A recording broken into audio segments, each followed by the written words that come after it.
आकाशवाणी पुणे. मनोज क्षीरसागर प्रादेशिक बातम्या देत आहे. ठळक बातम्या. अंमली पदार्थांची तस्करी करणाऱ्यांवर मकोका अंतर्गत गुन्हे दाखल करण्याचा राज्य सरकारचा निर्णय.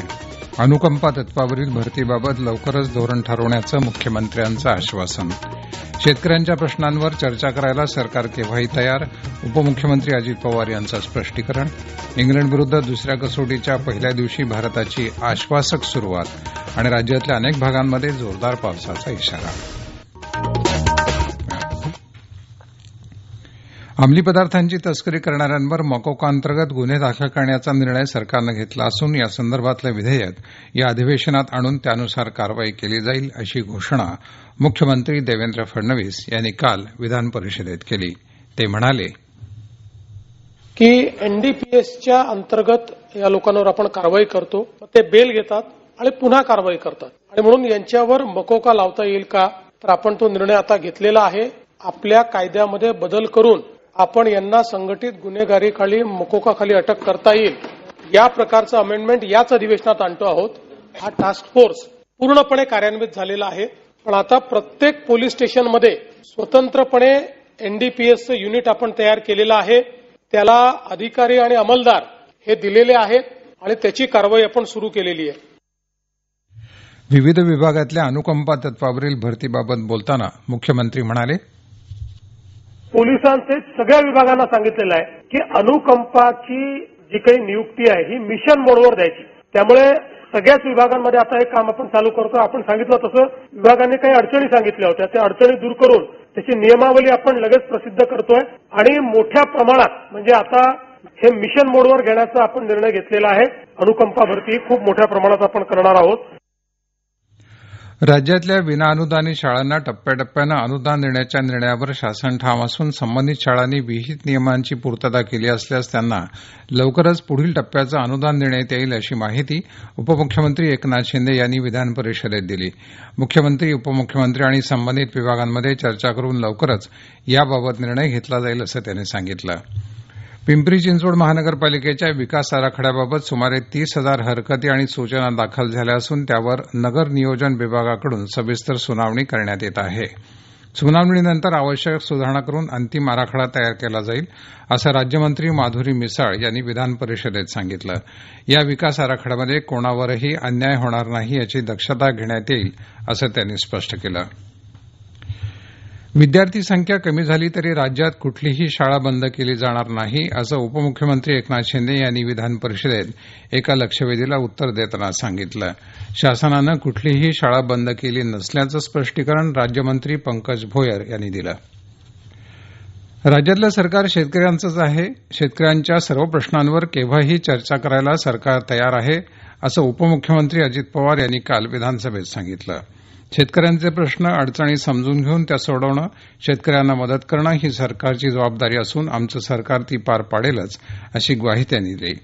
शेती हा आपल्या अर्थव्यवस्थेचा कणा आहे, त्यामुळे शेतकऱ्यांचं हित साधणं, त्यांचे प्रश्न सोडवणं याला सरकारच्या धोरणात सर्वोच्च प्राधान्य असल्याचं ते म्हणाले. शेतकऱ्यांची फसवणूक रोखण्यासाठी आर्थिक गुन्हे विभाग, ईओडब्ल्यू आणि ग्राहक न्यायालयाच्या धर्तीवर शेतकरी न्यायालय उभारण्याबाबत मुख्यमंत्री आणि दोन्ही उपमुख्यमंत्र्यांच्या बैठकीत निर्णय घेतला जाईल अशी माहिती पणन मंत्री जयकुमार रावल यांनी विधानसभेत दिली. राज्यात सोयाबीन खरेदीसाठी 2 केंद्र निश्चित केली असून तिथं सुमारे 5,500 कोटी रुपयांची खरेदी झाल्याचं त्यांनी सांगितलं. राज्यातले वीज पडून होणारे मृत्यू टाळण्यासाठी कमी परिघात वीज पडण्याची पूर्वसूचना देणारं नवीन अॅप विकसित करण्यात येईल अशी माहिती आपत्ती व्यवस्थापन मंत्री गिरीश महाजन यांनी विधानसभेत प्रश्नोत्तराच्या तासावेळी दिली. सध्या दामिनी आणि सचेत या अॅपद्वारे 40 किलोमीटर परिघात वीज पडण्याची पूर्वसूचना दिली जाते. दरम्यान राज्यात वीज कोसळून मृत्यूमुखी पडलेल्या शेतकरी किंवा शेतमजुरांच्या कुटुंबियांना दिली जाणारी मदत वाढवून ती 10 लाख रुपये करण्याची मागणी काँग्रेस नेते विजय वडेट्टीवार यांनी केली. त्याला उत्तर देताना याबाबत मुख्यमंत्र्यांशी चर्चा करण्याचं आश्वासन महाजन यांनी दिलं. गडचिरोली जिल्हा खनिकर्म प्राधिकरण आणि नाशिक त्र्यंबकेश्वर कुंभमेळा प्राधिकरण स्थापन करण्याबाबत विधेयकं सभागृहात मंजूर करण्यात आली. केंद्रीय गृहमंत्री अमित शहा आज पुणे दौऱ्यावर येत आहेत. एनडीए परिसरात श्रीमंत बाजीराव पेशवा प्रथम यांच्या अश्वारूढ पुतळ्याचं अनावरण यासह उद्या त्यांचे विविध कार्यक्रम नियोजित आहेत. या प्रादेशिक बातम्या आपण आकाशवाणीच्या पुणे केंद्रावरून ऐकत आहात. गाव पातळीवर हवामानाची अचूक माहिती मिळावी यासाठी केंद्र सरकारनं हवामान माहिती संकलन आणि विश्लेषण प्रणाली हा महत्वाकांक्षी प्रकल्प सुरू केला आहे. या अंतर्गत ग्रामपंचायत स्तरावर स्वयंचलित हवामान केंद्र स्थापन करण्याचा निर्णय राज्य शासनानं घेतला आहे. त्याविषयी अधिक माहिती. महसूल मंडळ स्तरावर स्थापन केलेल्या हवामान केंद्रांमधून मिळणारी माहिती संपूर्ण परिसरासाठी अचूक नसते. प्रत्यक्षात प्रत्येक गावातली हवामानाची स्थिती वेगळी असते. पाऊस, गारपीट, वारा यांचं प्रमाण वेगळं असतं. त्यामुळे ग्रामपंचायत पातळीवर हवामान केंद्र उभारल्यास सध्याचं तसंच किमान कमाल तापमान, पावसाचं प्रमाण, सापेक्ष आर्द्रता, वाऱ्यांचा वेग आणि दिशा तसंच वायुभार ही माहिती वेळोवेळी घेतली जाईल. या नोंदी ठेवण्यासाठी प्रत्येक केंद्रात ग्रामसेवक आणि स्थानिक अधिकारी नियुक्त असेल. ही माहिती केंद्र शासनाच्या पोर्टलवर अपलोड केल्यामुळे त्याचा उपयोग शेतकऱ्यांना अचूक कृषी सल्ला, विमा दाव्यांचे आधार निश्चित करणं, आपत्तीपूर्व सूचना आणि हवामान संशोधनासाठी करता येईल. खासगी संस्थांच्या भागीदारीतून प्रत्येकी 2 किंवा 3 महसूल विभागात ही केंद्र उभारण्यासाठी 5 कंपन्यांची निवड करण्यात आली आहे. या निर्णयामुळे हवामान केंद्रांची अचूकता आणि उपयुक्तता वाढून शेतकऱ्यांचं पिकांचं नियोजन सुधारेल, शासनाचं धोरण ठोस बनेल आणि हवामान विज्ञानाला नवे पंख मिळतील. आकाशवाणी बातम्यांसाठी पूजा दीक्षित, पुणे. 15व्या वित्त आयोगाच्या माध्यमातून राज्यात सुरू असलेली विकासाची कामं पुढच्या 100 वर्षांचा विचार करून आखावीत आणि नियोजित वेळेत पूर्ण करावीत असे आदेश उपमुख्यमंत्री अजित पवार यांनी काल एका आढावा बैठकीत दिले. सर्व कामं दर्जेदार असतील याची काळजी घ्यावी यादृष्टीनं काम करण्याच्या सूचना पवार यांनी अधिकाऱ्यांना दिल्या. उत्तर काशी इथं गेलेले राज्यातले सर्व पर्यटक सुरक्षित असल्याचं प्रशासनानं कळवलं आहे. हे सगळे पर्यटक जानकी चट्टी इथं असून त्यांच्या राहण्याची, जेवणाची, वैद्यकीय मदतीची व्यवस्था उत्तराखंड सरकारनं केली आहे. दरम्यान या पर्यटकांशी उत्तराखंडच्या मुख्यमंत्र्यांसोबतही काल उपमुख्यमंत्री एकनाथ शिंदे यांनी दूरध्वनीवरून संवाद साधला आणि काही अडचण असल्यास त्वरित संपर्क साधा असं सांगितलं. राज्यातले 150 पर्यटक उत्तराखंडमध्ये अडकले आहेत. केंद्रीय माहिती आणि प्रसारण मंत्रालयाचे सचिव संजय जाजू यांनी काल पुण्यातील राष्ट्रीय चित्रपट आणि दूरचित्रवाणी संस्थेला भेट दिली. त्यांनी संस्थेतील सर्व विभागांमध्ये जाऊन कामकाज तसंच प्रशिक्षणाची माहिती घेतली.